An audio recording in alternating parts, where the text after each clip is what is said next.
সালামুন আলাইকুম রহমতুল্লাহ। আমি অনেক সময় শায়েখ পীর আলেম ওলামা পীর সাহেবদের বিভিন্ন বক্তব্য নিয়ে কথা বলার সময় একটু তাদের বিভিন্ন ভুল ত্রুটি নিয়ে কথা বলি বা মানুষকে সজাগ করার জন্য প্রশ্ন তুলি। অনেক সময় সেগুলো নিয়ে আলোচনাও করি। এটাকে সমালোচনা বলা যায় না। যাই হোক, আজকে শায়েখ আহমদুল্লাহ সাহেবের একটা বক্তব্য শুনলাম। 5টি সুবর্ণ সময়, যখন দোয়া কবুলের সময়, এই সময় আল্লাহ তার আকাশের সবগুলো দরজা খুলে দেন। প্রশ্ন হচ্ছে 5টি সুবর্ণ সময় কি আছে, কিভাবে দরজা খুলবেন? ওনার বক্তব্যটা এখানে তুলে ধরছি।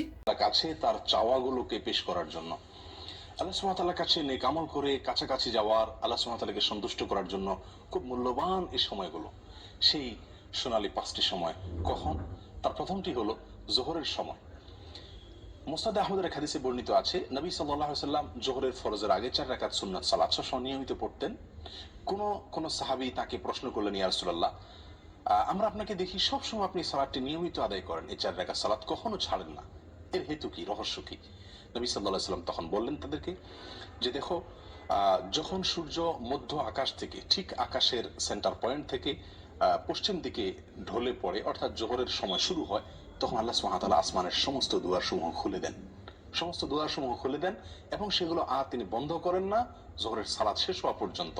ফাউহিব্বু আন ইউসআদা লি ফিহা খায়র, তো আমি চাই, আমার কাছে ভালো লাগে, আমার পছন্দ হয় যে এই সময়ে আল্লাহ যখন আসমানের দুয়ারসমূহ খুলে দেন, এই সময়ে আমার কোনো নেক আমল যেন উপরে ওঠে, সেজন্য আমি নিয়মিত এই 4 রাকাত সুন্নাত আদায় করে থাকি। প্রিয় সম্মানিত ভাই বোনেরা, এখান থেকে আমরা জানতে পারলাম যে আল্লাহ সুবহানাহু ওয়া তাআলা আসমানের দরজাসমূহ, দুয়ারসমূহ খুলে দেন, যে সেই সোনালী সময়গুলোর ভিতরে একটি হলো এই জোহরের সময়টুকু, অর্থাৎ জোহরের ওয়াক্ত শুরু হওয়ার পর থেকে নিয়ে জোহরের সালাত শেষ হওয়া পর্যন্ত এই সময়টুকুতে আল্লাহ সুবহানাহু ওয়া তাআলা আসমানের দুয়ারসমূহ খুলে দেন। এবং এর পাশাপাশি আমরা নিয়মিত হয়তো অনেকেই আলহামদুলিল্লাহ জোহরের আগের এই সুন্নাত সালাত আদায় করি, কিন্তু হয়তো কয়জন লক্ষ্যই করি না আমরা যে এই সময়টুকু আসমান এর দরজা সমূহ আল্লাহ সুবহানাহু ওয়া তাআলা খুলে দেন। সেই কথা মাথায় রেখে যদি আমরা সালাত আদায় করি, এবং নবী সাল্লাল্লাহু আলাইহি সাল্লামের প্রিয় ছিল যে এই সময় কোনো নেক আমল যেন উপরে ওঠে, আর সেদিকে তাকায় যদি আমরা ওই 4 রাকাত সুন্নাত আদায় করি, নিঃসন্দেহে সেখানে ভিন্ন রকমের স্বাদ, ভিন্ন রকমের মাত্রা আমরা অনুভব করতে থাকবো। এইগুলো এক সময় জোহরের সময় আল্লাহ সুবহানাহু ওয়া তাআলা আসমানের দুয়ার সমূহ খুলে দেন, যেটি মুসনাদ আহমদের হাদিসে বর্ণিত হয়েছে বিশুদ্ধ সূত্রে। নাম্বার 2, আজানের পরের যে সময়টুকু, আজানের পর কিছু সময়, এই সময়ও আল্লাহ সুবহানাহু ওয়া তাআলা আসমানের দুয়ারসমূহ খুলে দেন। নবী সাল্লাল্লাহু আলাইহি সাল্লাম থেকে বর্ণিত হয়েছে সহিহ তারগীব ওয়া তারহিবের ভিতরে এসে হাদিস, তিনি ইরশাদ করেছেন, ইযা নুদিয়া বিস-সালাহ, যখন সালাতের জন্য আহ্বান করা হয়, আযান দেওয়া হয়, ফুতিহাত আবওয়াবুস সামা ওয়াস্তুজিবাদ দুআ, তখন আসমানের দুয়ারসমূহ খুলে দেওয়া হয় এবং বান্দার দোয়া কবুল করা হয়। দোয়ার নির্দিষ্ট কোনো পদ্ধতি, ধরা বাঁধা কোনো সিস্টেম এখানে বর্ণিত নাই, বরং মনের যে কোনো চাওয়াকে মনে মনে আল্লাহ সুবহানাহু ওয়া তাআলার কাছে পেশ করার জন্য মূল্যবান একটি সময় হলো এটি, অর্থাৎ আজানের পরবর্তী সময়টুকু। এটিও সোনালী 5টি সময়ের দ্বিতীয় এবং গুরুত্বপূর্ণ একটি সময়, আজানের পরবর্তী সময়টুকু।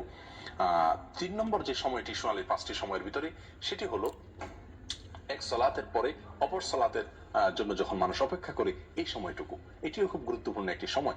সূরা ইবনে মাজাহ হাদিসে বর্ণিত হয়ে আসছে, নবী সাল্লাল্লাহু আলাইহি সাল্লাম বলেন, আবশিরু আবশিরু হাযা রাব্বুকুম, তোমরা সুসংবাদ গ্রহণ করো, এই যে তোমাদের রব কদ ফাতাহা বাবা মিন আবওয়াবিস সামা, আসমানের দুয়ার সময়ের মধ্যে থেকে একটি দরজা তিনি খুলে দিয়েছেন, এবং ইউবাহি বিকুমুল মালাইকা, তোমাদের নিয়ে ফেরেশতাদের সঙ্গে তিনি গর্ব করছেন, বলছেন যে দেখো, আমার বান্দারা আমার নির্ধারিত ফরজ সালাত আদায় করার পরে অন্য ফরজের জন্য তারা অপেক্ষা করছে। প্রিয় বন্ধু, তাহলে এক ফরজ আদায়ের পরে অন্য ফরজের জন্য যখন মানুষ অপেক্ষা থাকে, ওই সময় আল্লাহ সুবহানাহু ওয়া তাআলা আসমানের দুয়ার খুলে দেন। এটিও সোনালী সময়সমূহের মধ্যে থেকে একটি। নাম্বার 4, ভোর রাত বা রাতের শেষ প্রহর, এটি অত্যন্ত মূল্যবান সমূহের মধ্যে থেকে একটি। আল্লাহর কাছে বান্দার আরজি পেশ করার, আল্লাহর কাছে বান্দার চাওয়াগুলোকে উপস্থাপন করার, দোয়া করার অত্যন্ত মূল্যবান সময়, বলা যায় সবচেয়ে সেরা এবং শ্রেষ্ঠ সময়। নবী সাল্লাল্লাহু আলাইহি সাল্লাম ইরশাদ করেছেন, এই সময় আল্লাহ সুবহানাহু ওয়া তাআলা আসমানের দুয়ারসমূহকে খুলে দেন এবং একজন ঘোষণা দিতে থাকে, আছে কি কোনো প্রার্থনাকারী যে চাইবে, প্রার্থনা করবে, আল্লাহ তাআলা তার প্রার্থনা মঞ্জুর করবেন? আছে কি কোনো বিপদগ্রস্ত যে ব্যক্তি বিপদে পড়ে আছে, সে আল্লাহর কাছে মুক্তি চাইবে, আল্লাহ তাআলা তাকে মুক্তি দান করবেন? এভাবে যে কোনো মুসলিম এই সময় দোয়া করলে আল্লাহ তাআলা দোয়া কবুল করেন এবং আসমানের দুয়ারসমূহ খুলে দিয়ে রাখেন দোয়া কবুলের জন্য।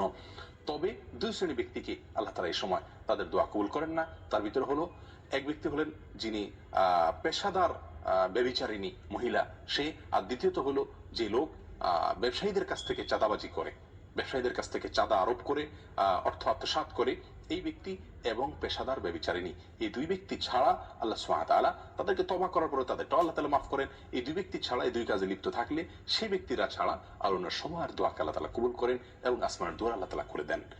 সম্মানিত ভাই বন্ধুগণ, এরপরে 5 নম্বর সোনালী সময় যেটি, সেটি হলো একটি গুরুত্বপূর্ণ দোয়া যেটিতে আল্লাহ তাআলার বড়ত্ব, আল্লাহ তাআলার প্রশংসা এবং আল্লাহ তাআলার পবিত্রতা বর্ণনা করা হয়ে থাকে। এই বিশেষ ভাষায় যখন আল্লাহ সুবহানাহু ওয়া তাআলার কাছে বান্দা দোয়া করে বা আল্লাহ তাআলার জিকির করে, তখন আল্লাহ সুবহানাহু ওয়া তাআলা আসমানের দুয়ার সমূহ খুলে দেন। যেটি সহিহ মুসলিমে বর্ণিত হয়েছে। আব্দুল্লাহ ইবনে আমর রাদিয়াল্লাহু তাআলা বলেন, একবার নবী সাল্লাল্লাহু আলাইহি ওয়াসাল্লাম সালাত আদায় করছিলেন সাহাবীদেরকে নিয়ে। পিছন থেকে কেউ একজন একটি দোয়া পাঠ করলেন। দোয়াটি হলো এই: আল্লাহু আকবার কাবীরা ওয়ালহামদুলিল্লাহি কাসীরা ওয়া সুবহানাল্লাহি বুকরাতাও ওয়া আসীলা। আল্লাহু আকবার কাবীরা ওয়ালহামদুলিল্লাহি কাসীরা ওয়া সুবহানাল্লাহি বুকরাতাও ওয়া আসীলা। নবী সাল্লাল্লাহু আলাইহি ওয়াসাল্লাম সালাতের শেষে জিজ্ঞাসা করলেন, মানিল কাইল, কোন ব্যক্তি এই দোয়াটি পাঠ করলেন? তখন যিনি পাঠ করেছিলেন তিনি বললেন, ইয়া রাসূলুল্লাহ, আমি পাঠ করেছি। নবী সাল্লাল্লাহু আলাইহি ওয়াসাল্লাম তখন বললেন, আমি আশ্চর্যান্বিত হয়ে গেছি, তোমার এই দোয়া পাঠের পর আল্লাহ সুবহানাহু ওয়া তাআলার পক্ষ থেকে আসমানের সমস্ত দুয়ার সমূহ খুলে দেওয়া হয়েছে, এটাকে অভ্যর্থনা জানানোর জন্য, এটাকে ইস্তেকবাল করার জন্য। তখন আব্দুল্লাহ ইবনে আমর রাদিয়াল্লাহু তাআলা বলেন যে এরপর থেকে আমি আর কখনো এই দোয়া পাঠ ছাড়িনি। সলাতের বাইরে সবসময় দোয়া পাঠ করা যায়। আল্লাহু আকবার কাবীরা ওয়ালহামদুলিল্লাহি কাসীরা ওয়া সুবহানাল্লাহি বুকরাতাও ওয়া আসীলা। আমি আবারও সংক্ষেপে এই 5টি শোনার সময় আপনাদেরকে জানিয়ে দিচ্ছি। তা প্রথম হলো, সেই সাথে আমার প্রশ্ন হচ্ছে, দোয়া কবুলের জন্য কি আকাশের দরজা খোলার দরকার আছে? দোয়া কি এমনি কবুল হবে না? এরকম কোনো আয়াত কোরআনে নেই যে দোয়া কবুলের জন্য আকাশের দরজা খুলতে হবে। এগুলো কোরআন বিরোধী কথা। 2 নম্বর কথা হলো, আমল উপরে ওঠার জন্য দরজা খুলতে হবে। এটা কোন ধরনের কথা হলো? এটা কি কোরআন বিরোধী কথা নয়? এটা কি মন করা বানিয়ে কথা নয়? এটা হাদিসে যে নাম দিয়েছে সেগুলো কি মন করা হাদিস নয়? কিভাবে সম্ভব আমল উপরে উঠানোর জন্য দোয়া করতে? আমল তো এমনি আল্লাহ তাআলা, আমল যদি সৎকর্ম হয় এবং সেটা তো আল্লাহ তাআলা রেকর্ডেড হচ্ছে, কেন উপরে উঠতে উভয়, এটা তো উপরে নয়, প্রতিনিয়ত আমাদের যে আমল এটা রেকর্ড হচ্ছে। সুতরাং এটা আমল উপরে ওঠানোর বা নিচে নামানোর কোনো ব্যাপার নয়। এবার আকাশের দরজা খোলার ব্যাপারে সূরা আন-নাবার 19 নম্বর আয়াতে স্পষ্ট করে আল্লাহ তাআলা বলা হচ্ছে, সেখানে 18 নম্বর বলা হচ্ছে, যখন সিংহায় ফুঁক দেওয়া হবে তখন তারা ওখানে হাজির হবে। তারা বলতে কারা? ছেলে ফেরেশতাগণ। এবং তখন আকাশের সকল দরজা খুলে দেওয়া হবে। ফুতিহাতিস সামাউ ফাকানাত আবওয়াবা। তাহলে তখন আকাশের দরজাগুলো খুলে দেওয়া হবে। এখন যদি ওনার দোয়ার জন্য ওনার 5টার সময় এই সময় দরজা খুলে দেয়, তাহলে এই আয়াতের সাথে এটা ভিন্নতা হলো না?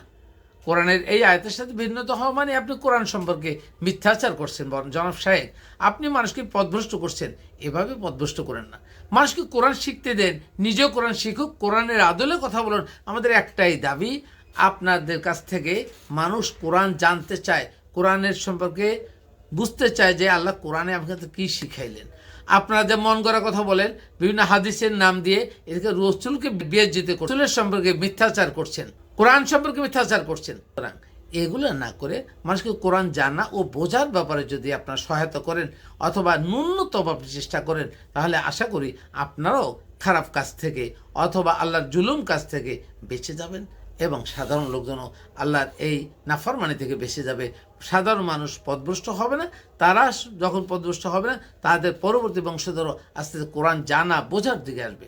আর যারা আমার সমালোচনা করেন, অনেকেই আছেন, তারা বুঝে না বুঝেই, বেশিরভাগ না বুঝে সমালোচনা করেন। দেখুন, কোরআনের বিরুদ্ধে একটা কথা কেউ উচ্চারণ করতে পারে না, এরকম মানুষ আল্লাহ তাআলা দুনিয়াতে করেনি।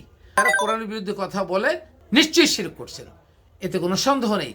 সুতরাং আপনারা যারা কোরআন জানে তাদের সাথে আলাপ করুন, নিজেরা কোরআন জানার চেষ্টা করুন এবং বোঝার চেষ্টা করুন। আল্লাহ হাফেজ।